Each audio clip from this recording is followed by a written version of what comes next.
Why people have a bias towards negativity.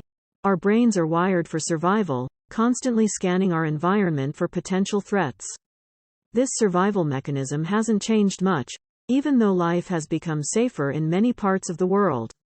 Our brains still give more weight to negative events than positive ones. One example of this bias towards negativity is the fear of rejection.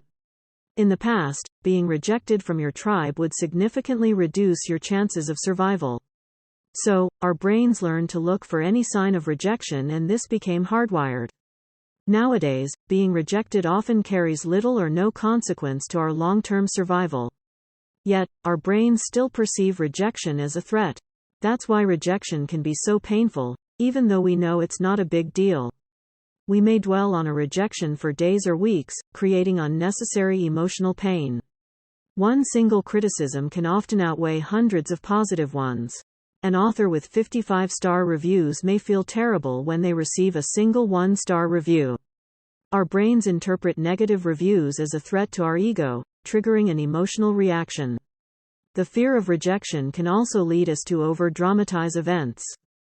If our boss criticizes us at work, our brains may see it as a threat, and we start worrying about losing our job, our family, and our future. It's important to separate real threats from imaginary ones to avoid unnecessary pain and worry. To overcome this bias towards negativity, we must reprogram our minds.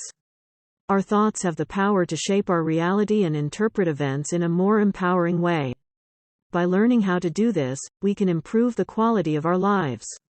Our brains have a bias towards negativity due to our survival instincts. Understanding this bias and learning to reprogram our minds can help us overcome unnecessary pain and worry. Stay tuned for more tips on how to reprogram your mind in our upcoming videos.